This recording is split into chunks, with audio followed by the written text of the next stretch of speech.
Did you ever interject your opinions or criticisms on David's solos? I have always wondered if you left that alone and let him have free rein. Of course I expressed my opinions, yeah. Roger Waters is holding nothing back.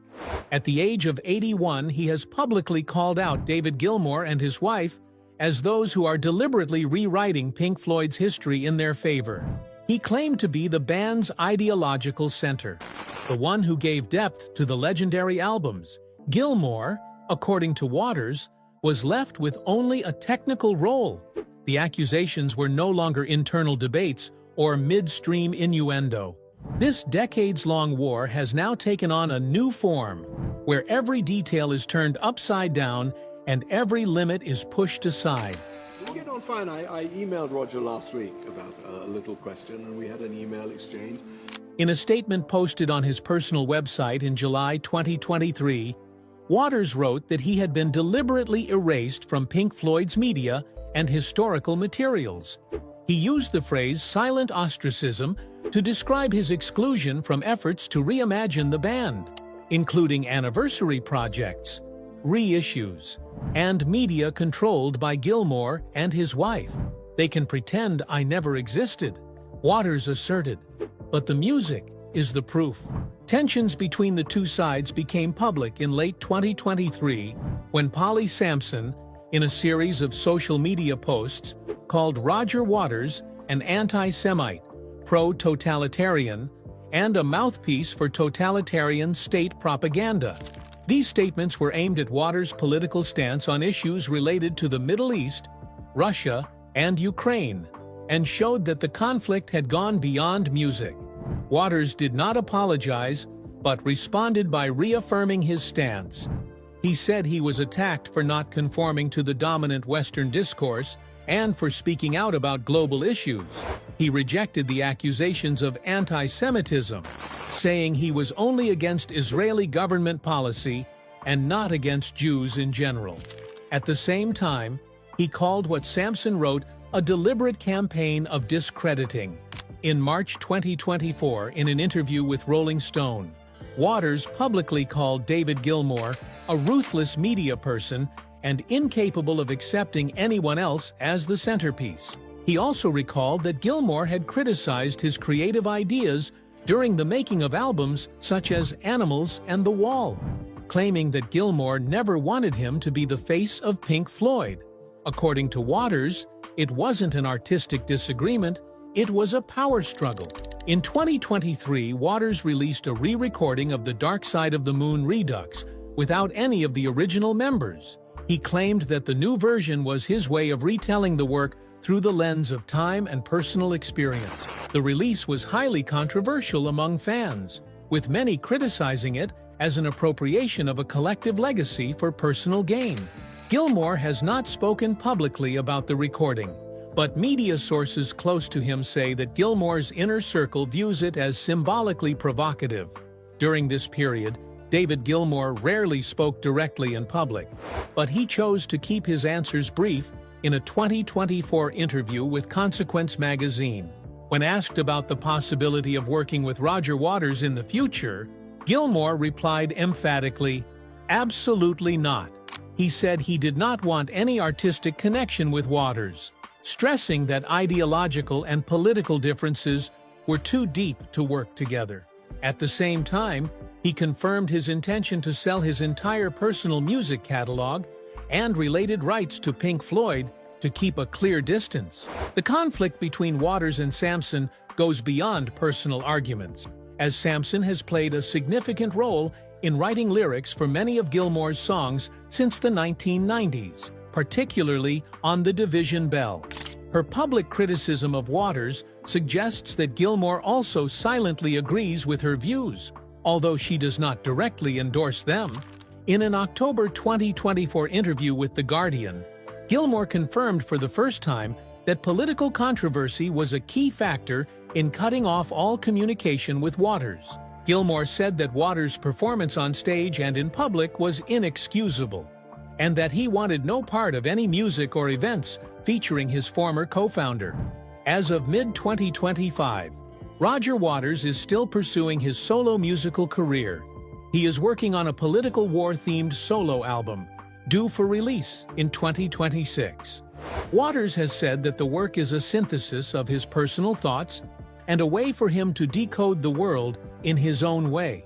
Meanwhile, Gilmour has focused on touring for his new album Luck and Strange, and has not mentioned Waters in his media activities. Pink Floyd were formed in London in 1965 by Syd Barrett, Roger Waters, Nick Mason, Richard Wright, and later David Gilmour.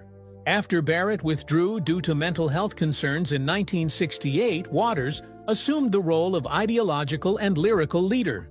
Gilmour, who officially joined in 1967, gradually became the group's musical face and main vocalist. The period from 1971 to 1975 saw Pink Floyd's creative peak.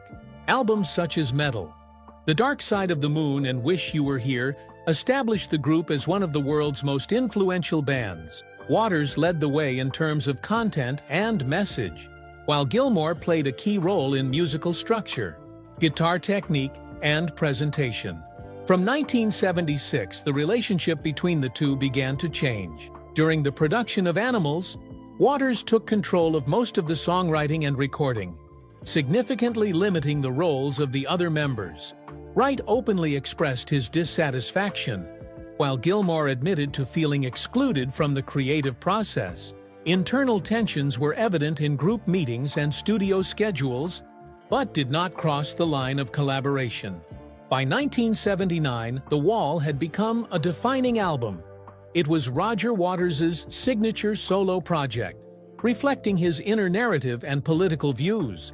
Waters took full control of everything from writing to production, and made the decision to ask Richard Wright to leave the band during the album's production. Although Wright continued to tour The Wall as a contract musician, he was no longer a full member of Pink Floyd at that point. In 1983, the final cut was released under the name Pink Floyd, but was in fact produced almost entirely by Waters himself.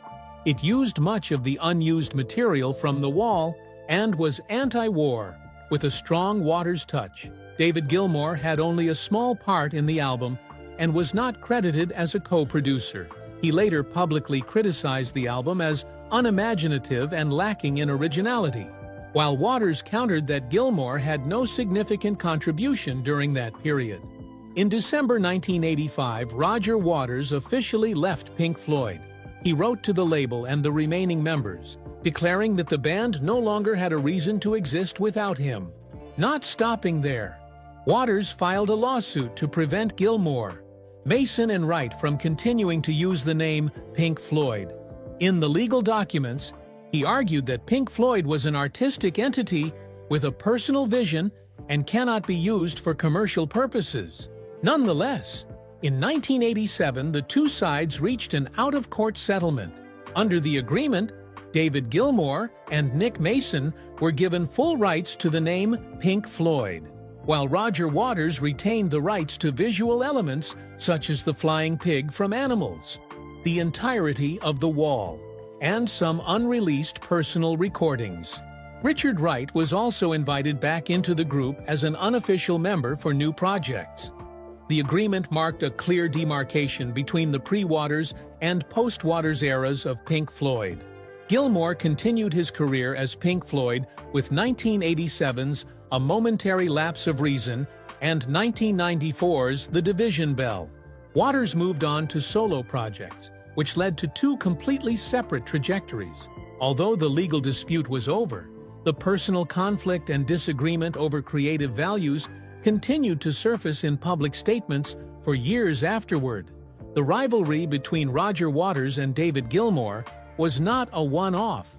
It was a process that took nearly 3 decades to build, from disagreements in the studio, to public conflicts over control, to personal attacks in the media. But creating one of the world's greatest musical legacies, the two men created two opposing images of Pink Floyd, an icon who was split in two while still alive, two parallel lines. After Pink Floyd split, Roger Waters and David Gilmour went their separate ways, with no sign of working together again. While each carries on a piece of the group's legacy, The comparisons between them are always present in the way the public perceives their music and artistic perspectives. After leaving the band in 1985, Waters focused on his solo career. His albums The Pros and Cons of Hitchhiking, 1984, Radio Chaos, 1987, and Amused to Death, 1992, were politically charged and personal. Although they received positive reviews from critics, they did not achieve the commercial success of Pink Floyd's earlier albums. Waters established himself as a dissident artist, focusing on global issues, war, power, and media manipulation. Meanwhile, David Gilmour continued as Pink Floyd with Nick Mason and the unofficial return of Richard Wright. The 1987 album A Momentary Lapse of Reason was seen as an attempt to redefine Pink Floyd without Waters, but mixed reviews for its depth of thought. The album was a commercial success and brought the band back to the international stage. In 1994, The Division Bell was released, cementing the Gilmour-era Pink Floyd presence, with a musical style that focused on sound and atmosphere rather than the social commentary of the previous album. In the 2000s, Waters continued to tour extensively. Notably, The Wall Live 2010-2013 was considered one of the most successful tours of that era in terms of revenue. In addition to performing the entire album, The Wall, Waters used the stage as a tool to convey political messages. From the visuals, lighting to the narration, his shows were organized as a form of presentation rather than simply a musical performance. In 2023, Roger Waters made headlines when he released The Dark Side of the Moon Redux, a re-recording of the original 1973 album in its entirety. The project did not include any of the original members. Waters stated that the re-recording was intended to reflect the message of the album from a modern perspective. Nevertheless, many critics and fans questioned the true purpose of the re-release, arguing that it undermined the iconic nature of the original work. Reusing the name and structure of an iconic work, but changing almost the entire presentation, was seen as an act of appropriation rather than a tribute. In 2024, Gilmour released his solo album, Luck and Strange, with support from his daughter, Romany Gilmour. The album was critically acclaimed for its sound and technicality, demonstrating his independent musical direction, no longer dominated by the controversy surrounding Pink Floyd. Gilmour also announced plans for a US and European tour, completely separate from any events involving Roger Waters. Although no longer working under the same name, both Roger Waters and David Gilmour continue to produce their own individual works of art. Nonetheless, the gap in their ideas, creative methods, and public attitudes shows that they are not only two different individuals, but also represent two completely opposite approaches to the Pink Floyd legacy. Impossible Limit. Since the mid-2010s, the political differences between Roger Waters and David Gilmour have been a key factor in ending any possibility of a full reunion. Waters has used the stage not only as a means of artistic expression, but also as a platform to clearly express his personal political stance on international issues, including conflicts in the Middle East, the Russia-Ukraine war, and his opposition to the policies of Western governments. In 2022, Waters publicly criticized NATO and the United States amid the escalating conflict between Russia and Ukraine. He claimed that Ukraine was incited and called the war the result of long-term geopolitical interference by the West. He also criticized Western artists for their support of Ukraine, saying it was a formality and did not reflect the historical context. These statements drew strong criticism from the international community, leading many cities in Germany, the UK, and South America to cancel or limit his scheduled performances. In a 2024 interview, Waters defended this view, saying he was simply trying to broaden the horizon and help people understand the nature of modern warfare. He continued to call the US government a global manipulator and expressed support for several leaders he considered dictators. including Vladimir Putin and Nicolas Maduro. In some of his performances, Waters has used satire on Western political figures, including dressing up in Nazi-style clothing, a practice that has been widely condemned in Germany and Israel. David Gilmour has not directly disputed Waters' statements, but in an October 2024 interview with The Guardian, he confirmed that Waters' extreme political stances were one of the reasons he could not work with him again. Gilmour stressed that you cannot and should not perform with someone who supports oppressive regimes. This was one of the few times Gilmour openly criticized his former collaborator, suggesting that the conflict went beyond the musical realm. Polly Sampson, Gilmour's mentor and artistic collaborator, also took a hard line against Waters' statements. In February 2023, she posted a social media post accusing Waters of being anti-Semitic, pro-Nazi, and a toxic character. The post sparked a major controversy among fans. Waters denied the accusations, saying he was against Israeli government policy and not Jews, and called Sampson's criticism malicious, organized slander. In international forums, Waters' views have been isolated from those of most of his contemporaries. While many major artists have publicly supported Ukraine and condemned its repression, Waters has continued to maintain his own views, remaining unchanged but cancellations or public protests. In a report by the international organization that monitors artist speech, Waters was listed as one of the most controversial figures of 2023-2024, with accusations of anti-Semitism, sympathy for the Russian government, and use of offensive images on stage. Gilmour, on the other hand, chose to join the pro-Ukraine movement by re-releasing the song Hey, Hey, Rise Up in 2022 under the name Pink Floyd, featuring Ukrainian artist Andriy Klivnyuk. The song was seen as a clear statement on the conflict and a distinctly political gesture by Gilmour. With no connection to Waters, Gilmour also confirmed that all profits from the single would go to humanitarian organizations in Ukraine. The stark political polarization between the two individuals, who had already clashed artistically, made it clear that any chance of reconciliation was off the table. With social attitudes so deeply and publicly at odds, the possibility of a reunion between the Pink Floyd founders became completely unrealistic, regardless of pressure from fans or the music industry. Broken heritage. After nearly 6 decades in various forms, Pink Floyd remains one of the most influential bands in modern music history. Nonetheless, the ongoing feud between Roger Waters and David Gilmour has divided the group's public image and raised questions about how their musical legacy will be maintained in the future. Critics see the contributions of both characters as inseparable. Bob Ezrin, a producer who worked with the group at its peak, assessed that the opposition between Waters and Gilmour created a special tension on albums such as The Wall and Wish You Were Here. Ezrin believes that the internal disagreements were one of the reasons for the depth of the music, although they eventually caused the collaboration structure to completely break down. Music critics from Rolling Stone, NME, and The Guardian have all agreed that Pink Floyd's peak period, from The Dark Side of the Moon to The Wall, was a direct result of the balance between Waters' philosophical guidance and Gilmour's distinctive musical style.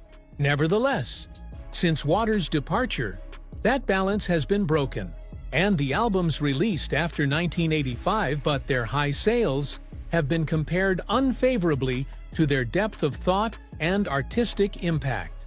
The 2005 Live 8 event was the only short-lived attempt at a reunion involving Waters, Gilmour, Wright, and Mason. While iconic and fan favorite, this performance did not lead to any long-term collaborations. The death of Richard Wright in 2008 effectively ended any possibility of a full reunion, even in special performances. Within the fan community, opinions are divided. Some support Waters, believing that he was the band's intellectual mastermind, the one who shaped the message and took Pink Floyd's music beyond mainstream entertainment. Please like, share with those who are interested, and subscribe to our channel so you don't miss out on upcoming in-depth content. Don't hesitate to leave a comment below to share your views, because it is multi-dimensional perspectives that always add depth to every story.